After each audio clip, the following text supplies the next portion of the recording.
Hey there, good to see you again. It's August now, and while summer is still in full swing, things are heating up in a very different way when it comes to Social Security. There have been some pretty significant updates this month. Some you might have heard whispers about, and others that could seriously change how you manage your benefits moving forward. From updated payment schedules to new security rules, second check for some folks this month, and even some controversy around repayments and how you receive your money. There's a lot going on behind the scenes. And here's something that might catch you off guard. Starting this month, it just got a whole lot harder to handle your Social Security business over the phone. We'll talk about what changed, why it matters, and how to make sure you don't get stuck without access to your own benefits. Plus, there's a push to move away from paper checks that could impact how you get paid in the months ahead. But first, I'd love to hear from you in the comments. What's one thing you wish were easier about dealing with Social Security, whether it's the website, the phone system, or the local office? Just one sentence is fine. Your experience might help someone else out who's facing the same issue. And if you find this kind of info helpful, go ahead and hit that subscribe button so you never have to go searching for updates on your own. All right, let's get to the part most people check first, the August payment schedule. If you receive SSI, that's Supplemental Security Income, you may have already noticed something unusual this month. Instead of just one deposit, you'll actually receive two payments in August. The first one came on Friday, August 1st. The second will show up on Friday, August 29th. That second check is technically for September, but it's being sent early because September 1st falls on Labor Day this year. It's totally normal and you're not getting a bonus, just a shift in the calendar. But heads up, that means no SSI payment in September, so you'll need to plan ahead. Now, if you get both SSI and regular Social Security, or your benefits started before May 1990, then your main Social Security check should have arrived on Friday, August 1st. For everyone else, meaning your Social Security started after May 1997, your payment date depends on your birthday. If your birthday is between the 1st and 10th, expect your deposit on Wednesday, August 13th. If your birthday falls between the 11th and 20th, your payment should land on Wednesday, August 20th. And if your birthday is from the 21st through the end of the month, your payment is scheduled for Wednesday, August 27th. And as always, direct deposit tends to show up first thing in the morning, sometimes even before your coffee brews. But if you're still getting a physical check, allow a little extra time, especially with mail delays still being a thing in some areas.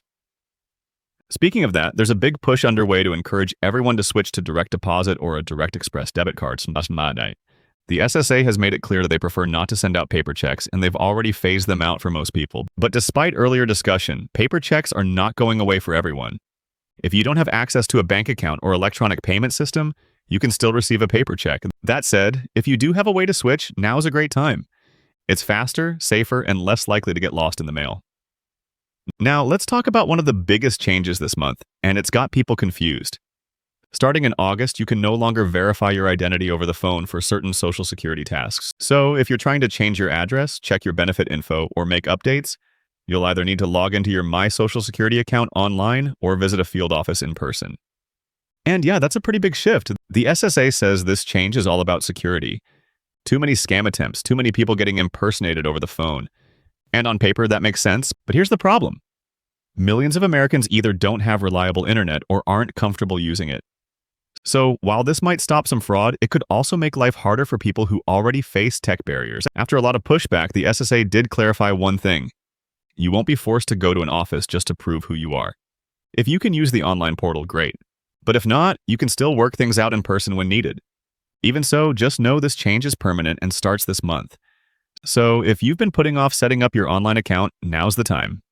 It really is the fastest way to get help these days, especially with call centers still struggling to meet demand. And speaking of things catching people off guard, overpayment letters are making a comeback. As of July, the SSA now has the authority to withhold up to 50% of your monthly benefit to recover alleged overpayments. And I say alleged because a lot of people are receiving letters years after the fact saying they owe thousands, even when the mistake wasn't theirs. Some of these letters are going out to people on fixed incomes with no warning. And that's creating real panic. Now there's some hope on the horizon.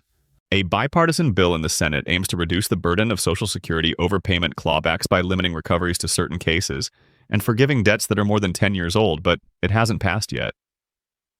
So for now, if you get one of those letters, don't ignore it.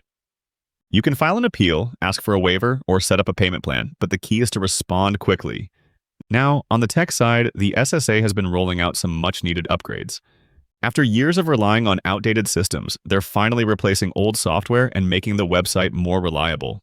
Some people have already noticed shorter wait times when calling in, And the My Social Security portal is now available 24/7, which wasn't always the case.